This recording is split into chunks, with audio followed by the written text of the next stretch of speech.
श्री दुर्गा नवरात्रि व्रत कथा सुनने मात्र से मनुष्य की संपूर्ण विपत्तियां दूर हो जाती हैं। घर में समृद्धि की वृद्धि होती है और माता रानी का आशीर्वाद सदा सदा के लिए यहाँ पर बना रहता है। इस व्रत कथा के बारे में जानते हैं। एक समय बृहस्पति जी ब्रह्मा जी से बोले, हे ब्राह्मण श्रेष्ठ, चैत्र व अश्विन मास के शुक्ल पक्ष में नवरात्र का व्रत और उत्सव क्यों किया जाता है? इस व्रत का क्या फल है?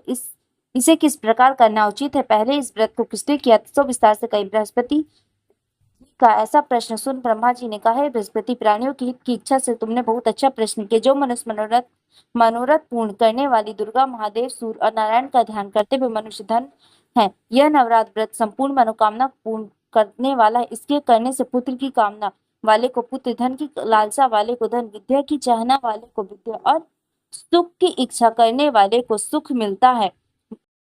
इस व्रत को करने से रोगी मनुष्य का रोग दूर हो जाता है, मनुष्य की संपत्ति विपत्तियां दूर हो जाती हैं और घर में समृद्धि की वृद्धि होती है। वन्यता को पुत्र प्राप्त होता है, समस्त पापों से छुटकारा मिल जाता है और मन का मनोरथ सिद्ध हो जाता है। जो मनुष्य इस नवरात्र का व्रत करने को नहीं करता, वह अनेक दुखों का भोगता है और कष्ट व रोग से पीड़ित हो अग्निहीनता को प्राप्त कर होता है। उसके संतान नहीं होती है, धन्य ध्यान से रहित हो भूख और प्यास से व्याकुल घूमता फिरता है तथा संज्ञाहीन हो जाता है। जो साधवा स्त्री इस व्रत को नहीं करती, वह पति से सुख से वंचित हो नाना दुखों को भोगती है। यदि व्रत करने वाला मनुष्य सारे दिन उपवास कर सके तो एक समय भोजन करे और इस दिन बांधवों सहित नवरात्र की व्रत कथा का श्रवण करे।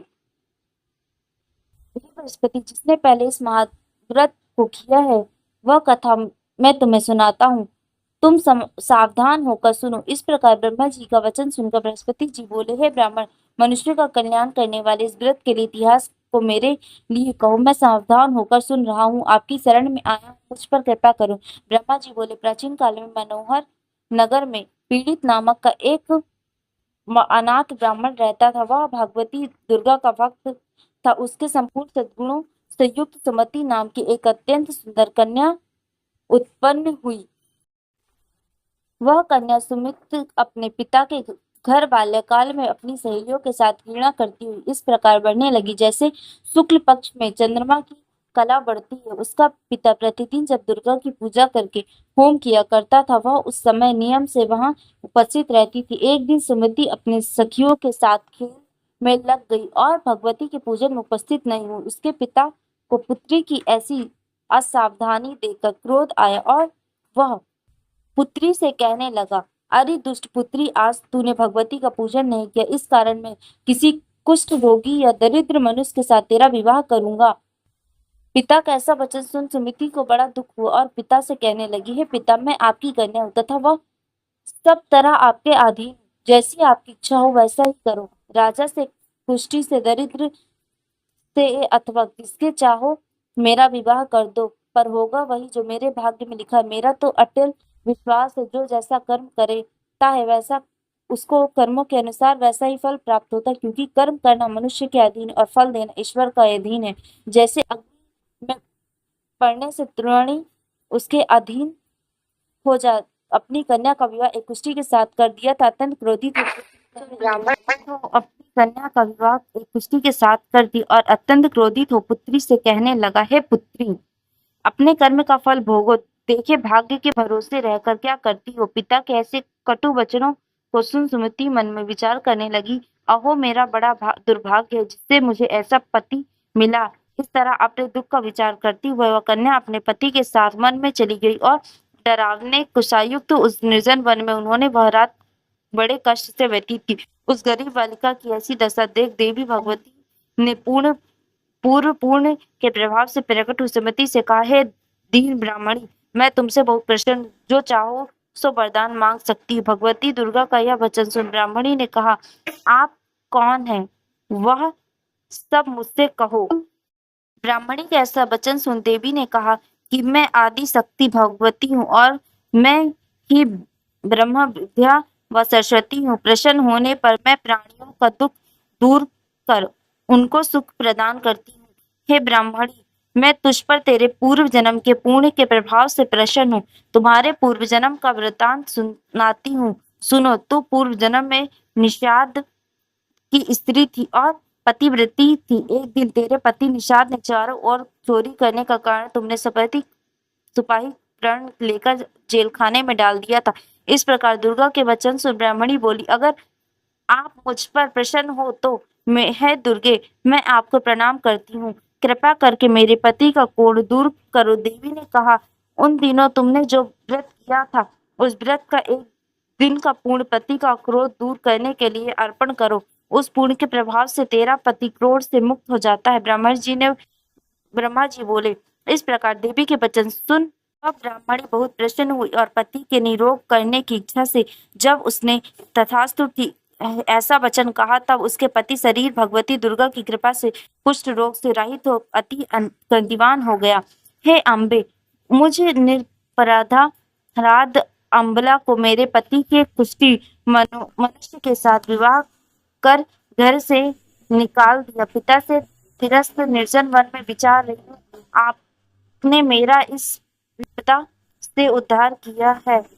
देवी, आप पर प्रणाम करती हूँ, मेरी इच्छा करो। ब्रह्मा जी बोले, हे बृहस्पति, उस ब्राह्मणी की ऐसी स्तुति सुन देवी बहुत प्रसन्न हुई और ब्राह्मणी से कहा, हे ब्राह्मणी, तेरे उदालय नामक अति बुद्धिमान, धन्यवान, कृतिवान और जितेंद्र पुत्र शीघ्र उत्पन्न होगा। ऐसा वर प्रदान कर देवी ब्राह्मण जी से कहा, हे ब्राह्मणी, और जो कुछ तेरी इच्छा है वह मांग ले। भगवती दुर्गा ऐसा वचन सुन सुमति ने कहा कि हे भगवती, अगर आप मुझ पर प्रसन्न है तो कृपा कर मुझे नवरात्र व्रत की विधि और उसके फल का विस्तार पूर्ण से वर्णन करें।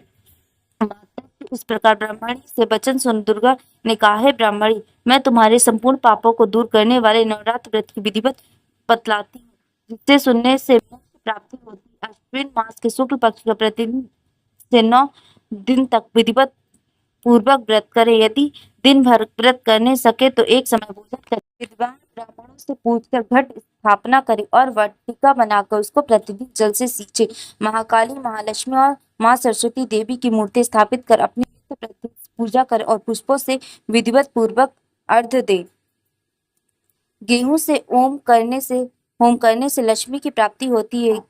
एवं चंपा से पुष्पों से धन की और बेल पत्तों से तेज व सुख की प्राप्ति होती है। आंवले की रति और केले के पुष्प की कमल से राज, सम्मान और दखों से संपत्ति की प्राप्ति होती है। और खांड, घी, नारियल, शहद और तिल तथा फलों से होम करने से मनोवांछित वस्तु की प्राप्ति होती है। व्रत करने वाला मनुष्य इस विधि विधान से होम कर आचार्य और अत्यंत नम्रता के साथ प्रणाम करे और यदि सिद्धि के लिए उसे दक्षिणा दे। इस प्रकार बताई हुई विधि के अनुसार जो व्यक्ति व्रत करता है उसे मनोरथ सिद्ध होता है, तनिक संदेह नहीं होता है। इस 9 दिनों में जो कुछ दान आदि किया जाता है उसका करोड़ों गुना फल मिलता है। इस नवरात्र व्रत करने से अश्विन यज्ञ का फल मिलता है। इस संपूर्ण मनोकामना को पूर्ण करने वाले उत्तम व्रत की तीर्थ मंदिर अथवा घर में विधि के अनुसार करे। ब्रह्मा जी बोले, बृहस्पति, इस प्रकार ब्रह्माणी को व्रत की विधि और फल बताकर देवी अनर्थी हो गई और जो मनुष्य यह स्त्री व्रत को विधिवत पूर्वक करता है वह इस लोक में सुख प्राप्त कर अंत में दुर्लभ मोक्ष को प्राप्त होता है। बृहस्पति, यह दुर्लभ व्रत का महत्व जो मैंने तुम्हें बताया, यह बृहस्पति जी अनंत ब्रह्मा जी से कहने थे, ब्राह्मण मुझे इस पर कृपा कीजिए। ब्रह्मा जी बोले, हे बृहस्पति, ये देवी भगवती शरीर संपूर्ण लोकों का पालन करने वाला है। इस महादेवी के प्रभाव को कौन जान सकता है? बोलो देवी भगवती की जय। यह व्रत विधि से स्नान कर मंदिर में घर पर ही नवरात्र की दुर्गा पूजा ध्यान करके यह कथा करनी चाहिए। कन्याओं के लिए वह व्रत विशेष लाभदायक है। श्री जगदम्बा की कृपा सब विद्य हो जाते हैं तथा सुख समृद्धि की प्राप्ति होती है। बोलो माता रानी की जय। ऐसी और वीडियो के लिए वीडियो को लाइक, शेयर एंड कमेंट करिए।